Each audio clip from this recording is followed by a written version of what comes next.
Today we will be looking at LiJo, which is a most interesting, very fun, which is I've noticed, very fun individual.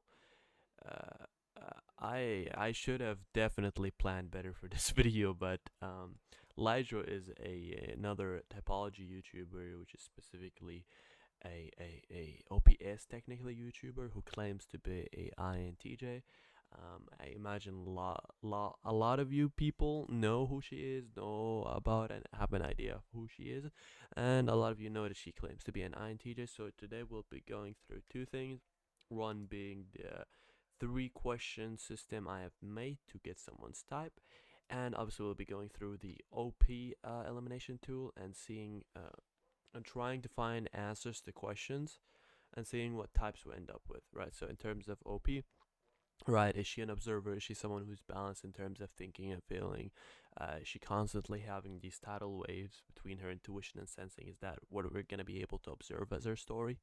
Or are we going to be looking at some kind of a balance between her intuition and sensing, being able to provide on both ends, but then having those kind of tidal waves and story of just constantly struggling with her thinking and feeling?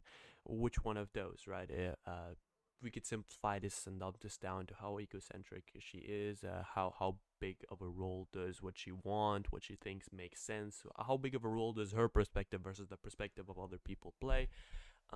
Is she how highly conscientious is she? How organized is she? Is she particularly organized, or more of we'll cross that bridge once we get to it? More of an intuitive, more of a sensor, more of a thinker, so on. We'll be going through the animals too, because why not? Although I don't think they play as huge of a role in terms of just figuring out, okay, what's her four-letter code type, right? And obviously, in terms of the three question, right? So looking at what club does she belong to? Is she an NT, NF, SD, SF? Well, what is being exactly talked about here? What quadrant does she belong to? So what function dynamics are we looking at?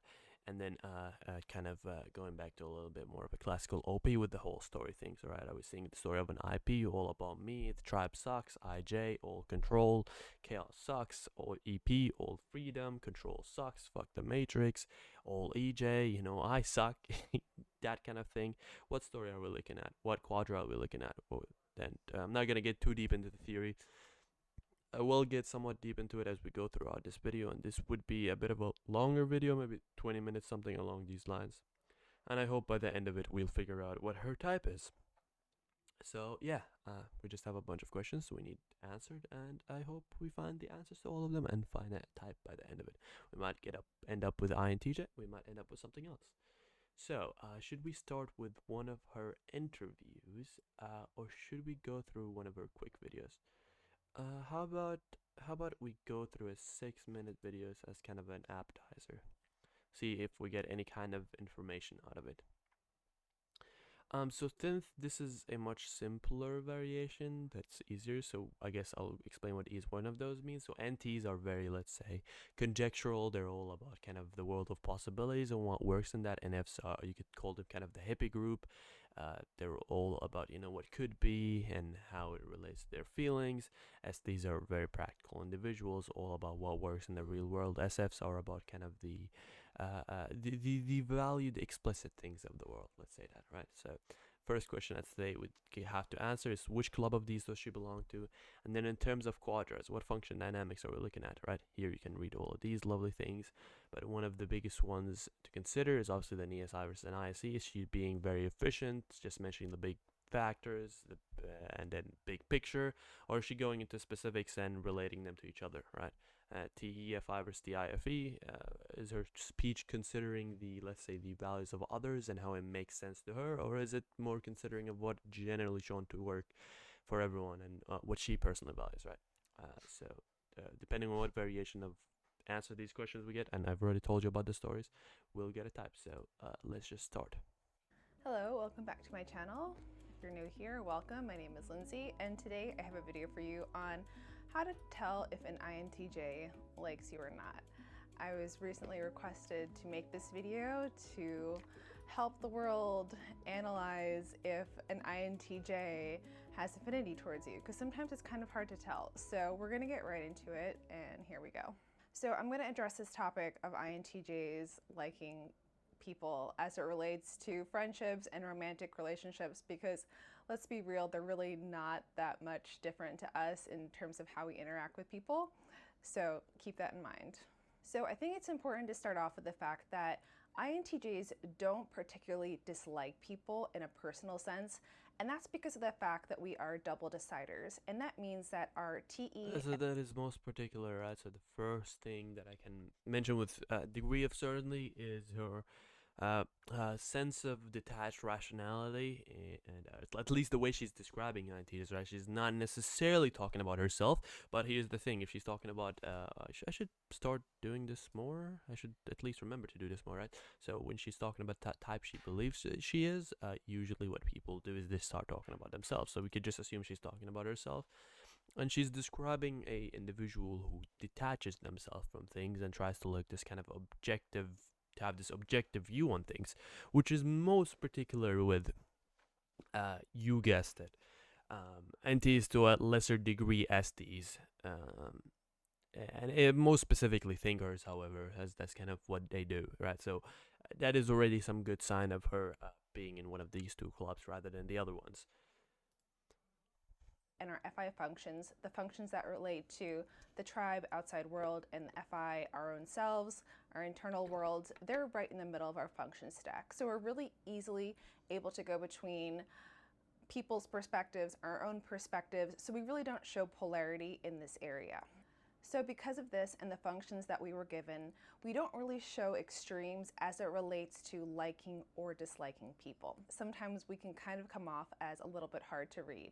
On a personal note, I've had quite a few people think that I initially disliked them, and they kept this perception for multiple years actually.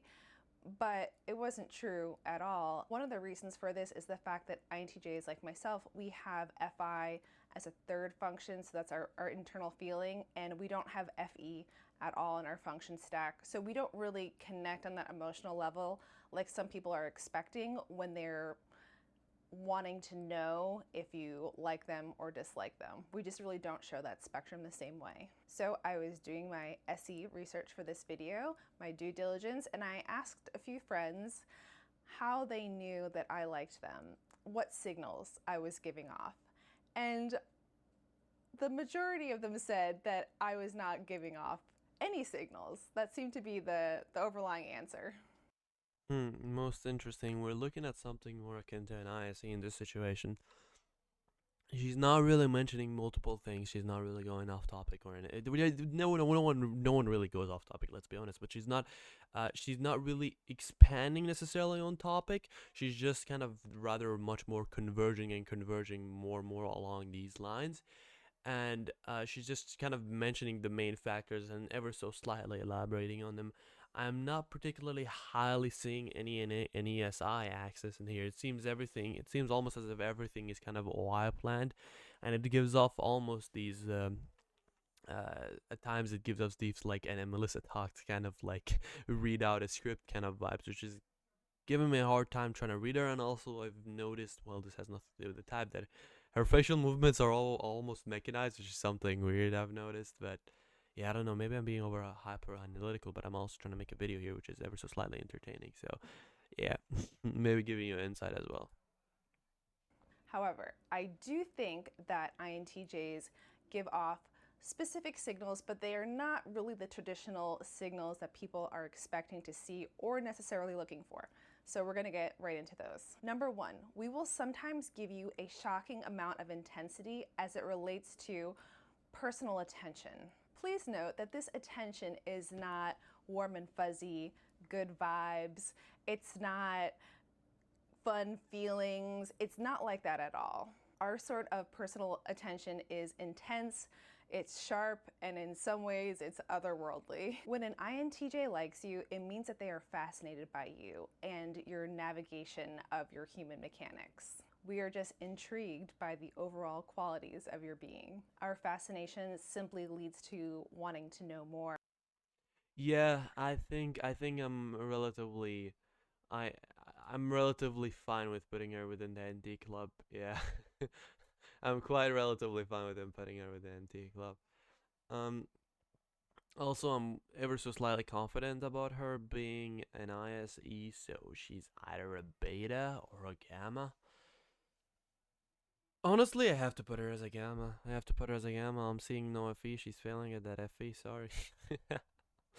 So that leaves us either ENTJ or INTJ. Most interesting.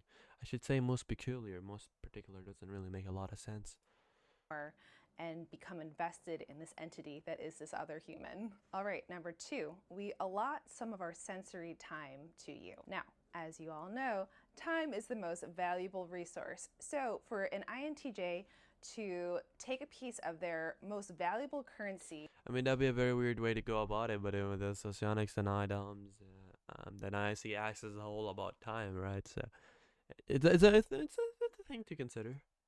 And allot it for you and your participation in whatever it is, it really, really means a lot. Even if we allot you some time within a year span, that still really means something. So just because your INTJ isn't allotting time for you daily, weekly, monthly, if you get like one chunk, like once a year, pretty good. And this allotment of time includes text messages and, God forbid, the occasional phone call answering if you do in fact call us. All right, number 3, we go out of our way to make things work for you. INTJs want things to make sense, and if we like you, we take it very personally that things make sense to you and that things work for you. All right, so this deserves an example. Let's say you're complaining of lower back pain and we believe it's attributed to the kind of chair you're sitting on at work. We're sure that's definitely what's causing it, right? We will either find a way to fix or adjust your chair, or we will find you a better one and replace it and thus help you relieve your back pain. Now, we aren't really seeking to make you happy, but we want it to work. It working for you then may produce the side effect of you being happy. But first, we're concerned about, does it work for you? All right, number 4, we will figure out things you enjoy and subtly plant them into your environment so that you can experience them, but without giving us direct recognition. If you do give us recognition, we will almost always downplay it because our S and F functions that are kind of responsible for that interaction, they're low for us. So that makes us kind of uncomfortable dealing with that. I don't know. I'm not getting a whole lot of data. I'm not getting a whole lot of data on what her story could be. But you know, the way the suggestibility of FE works, depending on if it's the first or second, based off my intuitive knowledge in that in that world. Wait, what? Based on the intuitive knowledge I have on it, I'm gonna have to say that my hunch is actually going with the story of an IJ, right? But honestly, I could see why someone would go with EJ too. But if we went by a hunch tapping or something akin to that, uh, yeah, INTJ seems to make sense. Let's see. So again, I'm having difficult seeing if she is a double decider or double. Yeah, not particularly sure about that, but I mean, she was giving out their textbook DE, right? And it was very clear when she was being spontaneous versus slight. Like she was every time she would move her eyes like this. But for the longest time, she would just keep like this very elongated stare at you into your soul. And then whenever she's probably like doing any kind of slight mistake, she's cutting off. So it's like I have to go though. I definitely an NT. She definitely give enough edge with energy. Let's be honest. Oh, most definitely seems sleep to me, especially that an IFI within her thumbnail is quite coming off. Obviously, blast is forced in this case. Is she an info dom or an energy dom? Must be an info dom, honestly. Shit, she's going off like a rampage, non-stop. So blast, leave, consume, play last. Is she a play last? I don't know. She seems a little more playful than play last to me. But that seems to be kind of my hunch typing. Should I go? Should I just leave this video at 15 minutes with my most interesting hunch tapping? yeah. I think the hunch tappings are very interesting. So I could later on go on and look at more content, look at more evidence. But here you have it. Here is my hunch tapping based on the little data I saw. LiJo, I am. I have typed cop to you. I've typed police to you, and INTJ. INTJ confirmed, I guess.